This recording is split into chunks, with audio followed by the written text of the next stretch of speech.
This daybreak on the Rise News, and it's time for the press preview. First, a look at what's on the front pages of the papers as they arrive. We'll begin with our sister publication, This Day. Federal government set to open 30 trillion government assets for investment, restructuring of the MOFI. And the Fashola, Buhari has constructed 8,352 904 kilometers of roads and created 339,955 jobs. And still on the front page of This Day, federal government, Lagbo Dam net, just a moment there. Lagbo Dam not responsible for massive flooding in Nigeria. This is the Punch. It's leading with the PDP crisis. Aggrieved NWC members protest exclusion from presidential campaigns. NEMA-trained core members in disaster management. And Alaba market traders hoodlums clash. One feared killed. And we go to the Guardian newspaper. Insecurity. Foreign exchange challenges slow rural telephony drive. And federal government directs mobile network operators to reverse 10% upward tariff. Kanu, IPOB expresses concern over silence of Southeast governors, political leaders. The Nation newspaper now. How we will fund 10.78 trillion naira budget deficit. That's the minister explaining. That's Zainab Ahmed. IPOB federal government appeals judgment freeing Kanu. Buhari heads APC presidential campaign council. Nigeria loses 9,000 doctors to the UK, US and Canada in 2 years. We'll take the Punch newspaper, I guess. We're not taking that there. And the first headline in the Punch newspaper, aggrieved National Working Committee members protest exclusion from presidential campaigns. And NEMA trains core members in disaster management. Federal government records over 5 trillion naira deficit in 8 months. And telcos fume as federal government orders tariff hike reversal. And as states fail to compensate victims, police warn protesters. Now the international papers. This is the Financial Times. Liz Truss's team plunged into chaos by exit of Braverman. And in the Guardian, Braverman's bombshell puts Truss on the brink. Chaos at the heart of UK government. And the Daily Telegraph, Braverman exit rocks government on day of chaos at Westminster.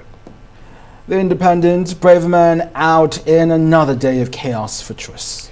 And the Times, Truss faces more turmoil after sacking Braverman. Well, for the press preview, let's bring in Emmanuel Bello. Good morning, Emmanuel. Good to see you. Let's start with This Day, and particularly interesting is this story. The federal government saying that the Lagdo Dam is not responsible for the massive flooding in 33 states in Nigeria. Yes, and they're going ahead to blame it not on Cameroon. I mean, that's the popular line by many of us who don't understand what's happening. So the federal government trying to give some explanation. They say that, look, it's not entirely about Cameroon releasing any form of body of water, and that the water you get from Cameroon is just like really 1% of the flooding. So who are we to blame? They are saying that it is River Benue and its tributaries. The fact that we have heavy rainfall this time, rain coming all the way from the Mambila Plateau and of course from Jos Plateau, that it is this heavy downpour that can be responsible. But that's not to absolve the federal government altogether of any blame in this, because they too are aware of the crisis of damming and what a lot of experts have been saying in that direction.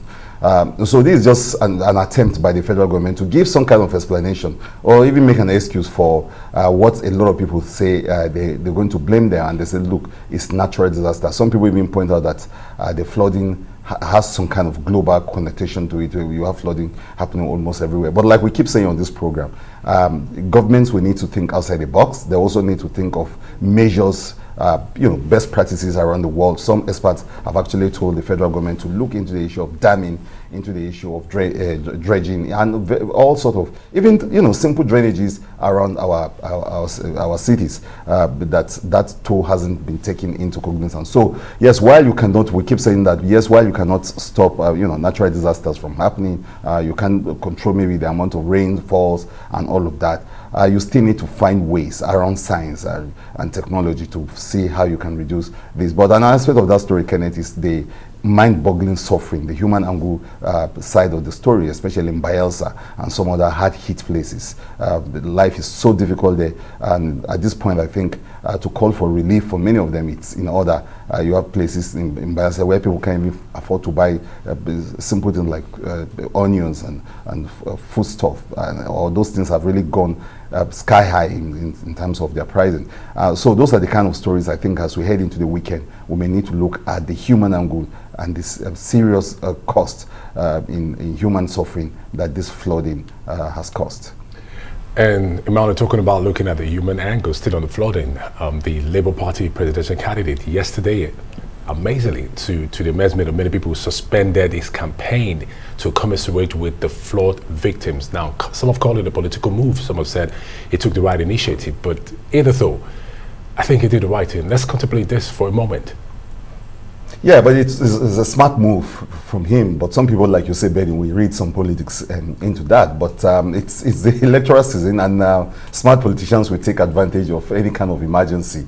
And even if it is this type, he's saying that, look, let's cut off the campaigns and deal with the crisis of flooding. That appeal will resonate with so many people. They will say, well, he's more caring about the people. Benny, what they say about leaders, that they're not just interested in the next election, but in the next generation. We say things like that. So this is that sort of thing. Peter will be saying, I will cut off my campaign. I'll rather do what is very important now, which is to worry about the ordinary person on the street. It's a smart move, you will say, and it's even actually calling out on his colleagues to also suspend their campaigns. So that's where human sympathy probably meets politics, and in that intersection, Peter Obi is taking real advantage of a situation. But again, yes, beyond taking advantage of it, it's a serious thing that whether it's campaigns or candidates or even the federal government, flooding is such a serious thing. We need to put the human face forward and the right thing forward and do the right thing. And because what are you going to rule over if everyone dies at the end of the day? So yes, people matters first. People first, Peter will be saying, before any other kind of campaigns. The people first. The Nation newspaper is reporting this grim data on doctors' brain drain. Nigeria loses 9,000 doctors to the UK, the US and Canada in just 2 years. Here we are talking about floods. We're also talking about some people who may fall ill because of dirty drinking water. Emmanuel, 9,000 doctors. Is it time for us to do something about this to stop people from going out, or should we just let people move as they will? No, well, it's brain drain has always been a problem, but then that of doctors, living the way they are, it's a much more serious problem, because we need all the doctors we can get. If you go to our general hospitals, they are bereaved of doctors, not talk of even basic drugs and all of that. So yes, this is a serious problem, Kenneth, and those numbers are, they are just really outstanding that you have those kind of a number of doctors who are trained here, going elsewhere. The people who have gone for medical tourism around the world say that when you go to hospitals elsewhere, you actually find Nigerians are the one doing the tough job in some of the big hospitals. I know the offers been made to my better half, who is a medical doctor herself, with offers to come somewhere else to work. So, and again, it is part of asked questions, what's going on, and they say, look, it's the condition of services. Of course, they have that whole Hippocratic law that says that they should worry about the human condition and should take care of people first, but also there are humans who have got bills to pay.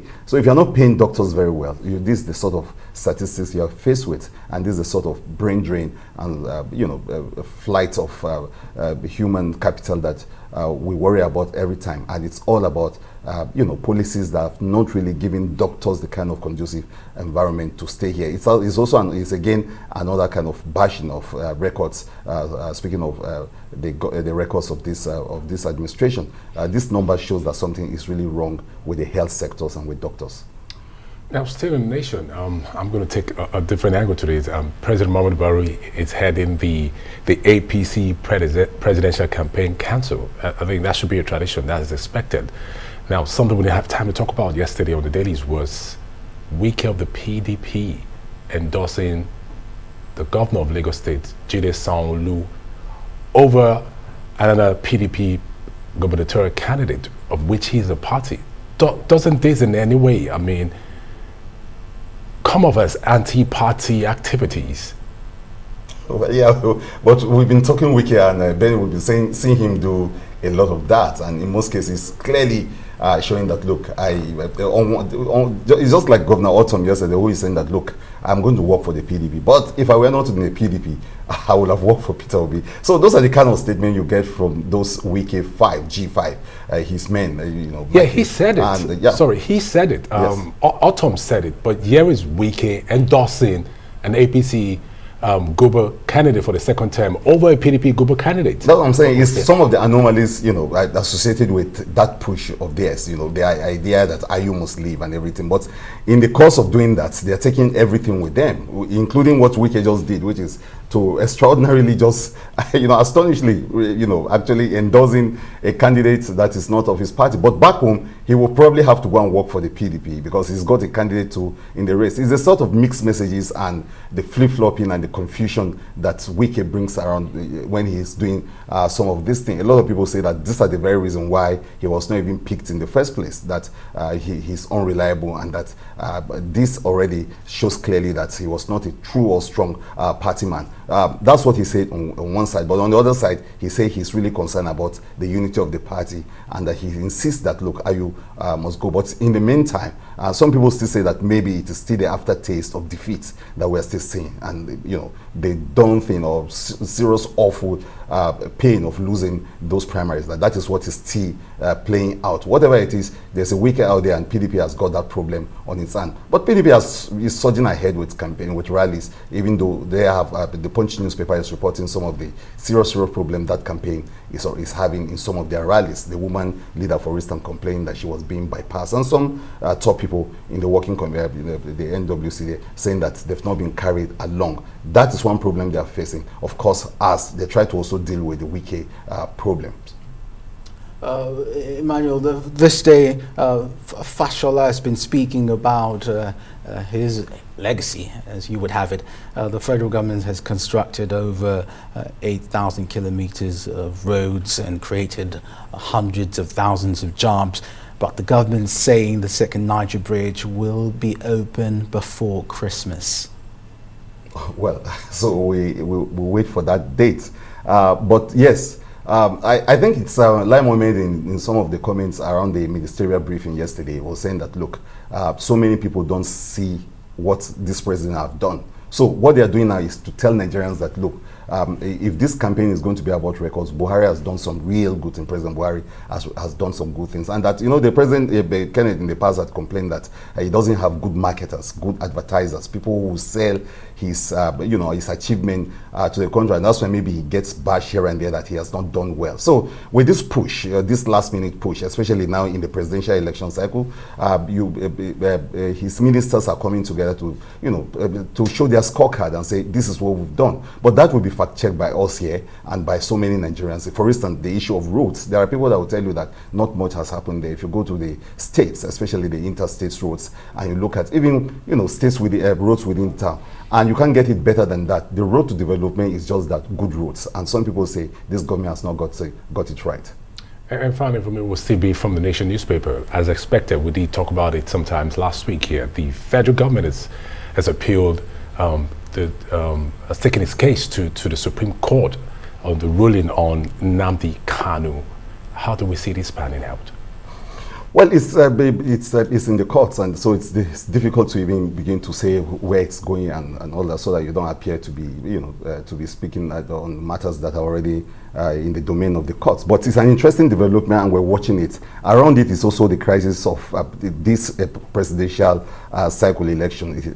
How much of that, of the Nnamdi story, is going to dovetail into those campaigns and into the transition itself? I think that's the bigger, the bigger picture of the Nnamdi Kanu release story. But also it's interesting to see how it pans out in the court. But it's generating a lot of conversation among people. What's this release going to portend for us as a country? What is it going to portend for parties, or the campaign, for the transition itself? And does it change any story at the end of the day?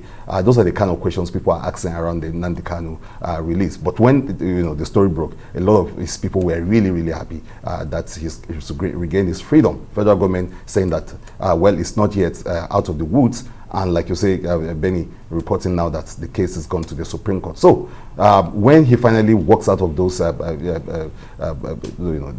where he is, of course, it's going to be another dramatic turn itself, and we'll be here to cover it. Thank you for your insight, Emmanuel Bello. That's the press preview. Let's hear from you. Follow us on Twitter at Arise TV. You can join today's conversation using the hashtag Arise Daybreak.